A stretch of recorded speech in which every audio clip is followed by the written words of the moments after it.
persona pues no puede tener uso de inhaladores como 6 horas antes de hacer el estudio por lo menos, y con el estudio se le administra algún broncodilatador, y después de eso pues se tienen los valores que vamos a tomar de referencia, que son para medir si hay una obstrucción al flujo de aire, que tenemos en cuenta como tal el BEF1, que lo que quiere decir es el volumen expiratorio, el cual se mide en el primer segundo, y la capacidad forzada. Como tal, la relación entre estos está en que no debe ser menor a un 70%. Si es menor, ya como tal se cuenta como una alteración posible para EPOC. Entonces, de no serlo, buscamos después diagnósticos diferenciales. Estos más que todos están dados es a encontrar si de pronto la persona no está presentando asma, porque pues suele ser una enfermedad que va por su sintomatología muy ligada a esta. Entonces, bueno, si tiene el EPOC, definimos la gravedad. Esto está también por otras tablas en la cual se tiene en cuenta la disnea, con la tabla de MRC, que es como tal como un consenso de médicos, que esa nos va, ya más adelante se los voy a mostrar, nos va a decir cómo los niveles de disnea tiene la persona. Exacto, la FEI. Bueno, después de eso también vamos a averiguar como tal el nivel de obstrucción, que no lo va a dar la FED1, que nos va a decir el nivel de obstrucción que tiene o si es de tipo restrictivo. Más adelante también se los vamos a explicar con ejercicios, y las exacerbaciones, que lo vamos a mirar también por la parte de las hospitalizaciones que ha presentado la persona en un año, para saber si es un exacerbador frecuente o no es frecuente. Se debe también evaluar la comorbilidad. ¿Por qué? Porque es muy importante que estas personas también por su edad, pues que ya es adulto mayor, como lo hemos visto, tienden a tener otras enfermedades, las cuales nos van a influir en el pronóstico de la persona. Bueno, ya para como tal hacer pues el diagnóstico, entonces lo primero que tenemos que tener en cuenta en la anamnesis pues es la edad, por lo que ya hablamos. Si tienen factores de riesgo como la exposición al humo, al tabaco, a vapores, entre otras, se debe también precisar en estos factores de riesgo como tal la duración, la intensidad y la continuidad que haya tenido esta exposición, ya que, por ejemplo, un caso que nos daba la guía es que una persona que tenga 40 años, que sea un fumador de más de 10 paquetes al año y que esté expuesto al humo por más de 200 horas al año, o sea, humos o vapores o polvos, pues tiene un riesgo elevado de presentar esta enfermedad. La sintomatología, entonces, como les decía, alrededor del 30% de los pacientes con EPOC son asintomáticos, por lo cual que no presente los síntomas no lo excluye de que al tener los factores de riesgo realicemos una espirometría para mirar si hay un tipo de limitación en el flujo de aire. La frecuencia de la gravedad en las observaciones y las hospitalizaciones en el año, como les comentaba, identificar las comorbilidades y la gravedad de disnea con la escala MRC. Bueno, una evaluación complementaria que se hace es mirar el índice de masa corporal. Nos dicen que los valores menores de 20 kilogramos, cuando se tienen valores menores a 20 kilogramos, en el índice se asocian a un mal pronóstico. ¿Por qué? Porque cuando la persona tiene un índice de masa bajo, se dice que hay una menor fuerza en los músculos respiratorios, por lo cual va a ser una mayor resistencia y va a generar un mayor peso. No, 20 kilogramos, lo puedes leer en la diapositiva. Va a tener un mayor esfuerzo. Entonces, digamos que a veces se dice que el sobrepeso es como un factor de protección en el EPOC, pero sin embargo, pues un exceso de peso también nos puede llevar a otras patologías o a desarrollarlo por otros medios. ¿Tienen otra duda? ¿Hasta ahí? ¿Están escribiendo? Exacto, el sobrepeso también puede llevar a la disnea, pero pues digamos que, por eso les decía, o sea, tener un buen peso es fundamental para esta patología.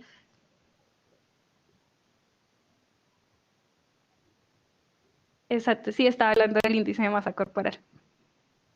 Bueno, continúo entonces.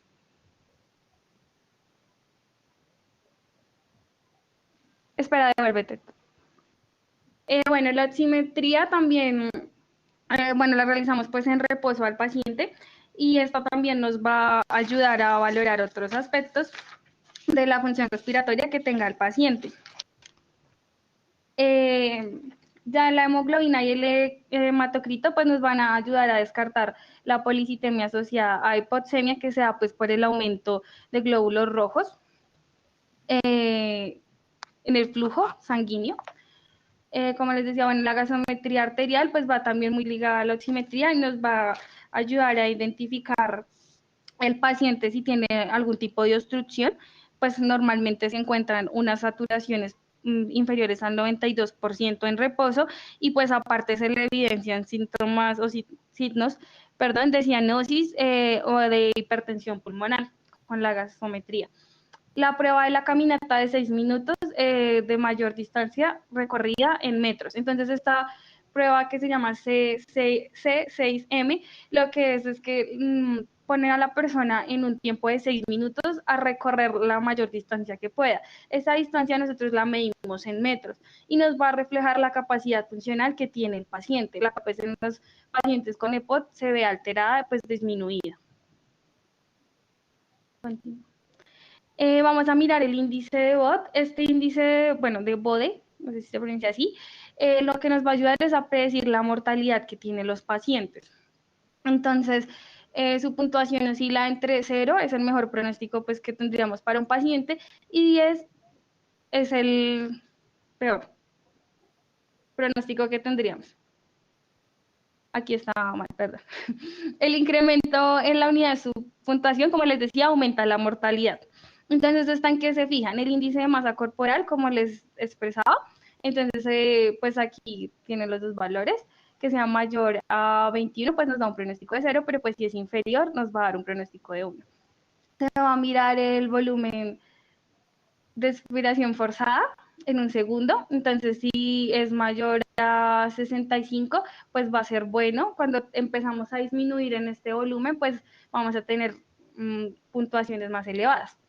Se va a mirar la disnea, donde, bueno, 0 y 1 en esta pues escala más adelante se las vamos a presentar, pero pues para que entiendan un poco por qué se hace porcentaje, es porque el nivel, digamos, de 0 o el puntaje de 0, o sea, cuando hay una ausencia de disnea, a menos que, digamos, hagamos alguna actividad o ejercicio intenso. Por ejemplo, nosotros pues tenemos un puntaje de 0, pero pues si nos ponen obviamente a subir la loma para llegar a la universidad, pues empezamos a presentar disnea, pero pues igual seguimos en un puntaje de 0.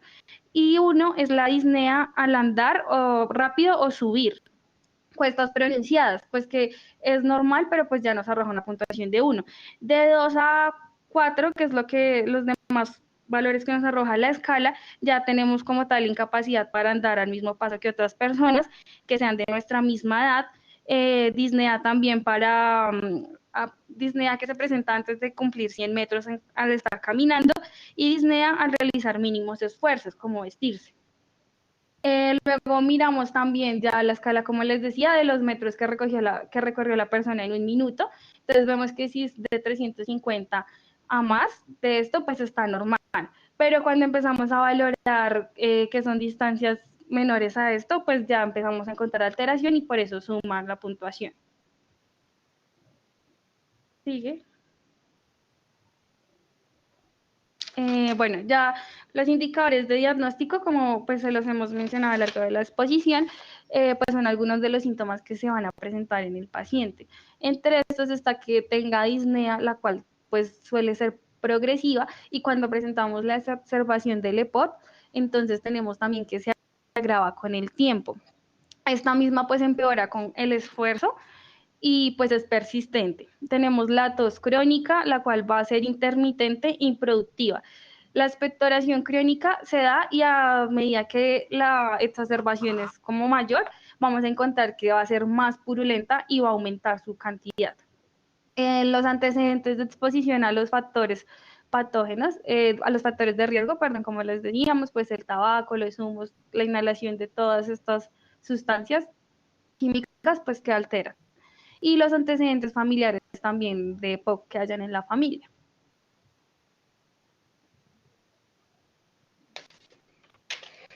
Bueno, el diagnóstico precoz, entonces se hacen pruebas funcionales. Inicialmente, pues como les decíamos, se hace una espirometría normal, la que nos arroje como tal los volúmenes y las capacidades que tenga la persona, y a partir de la alteración de ellos, pues hacemos la espirometría como tal funcional, que de esfuerzo, que pues es la prueba Gold estándar. Ya les voy a explicar más de eso. Hacemos también otra prueba que es la plestimografía.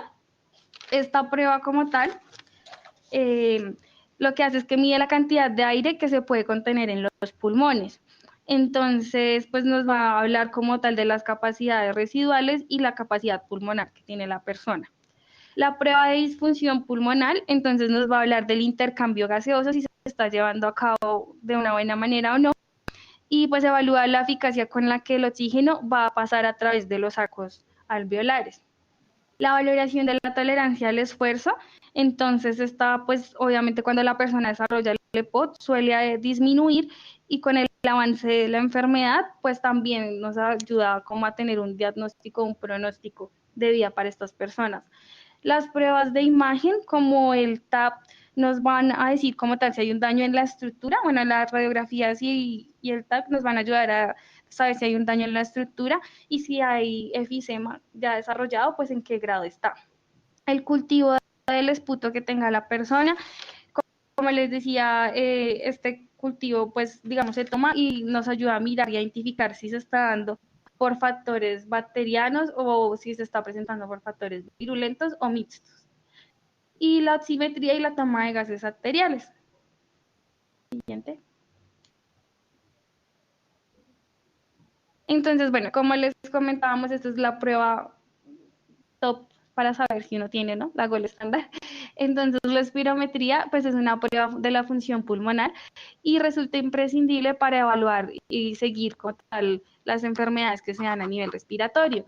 La medición del efecto de la enfermedad sobre la función pulmonar, o sea, en qué grado está ya la enfermedad, y se mide por la capacidad vital forzada, la cual encontramos como FVC, que es el volumen máximo de aire que es exhalado en una maniobra expiratoria de esfuerzo máximo, iniciada tras una maniobra de expiración máxima.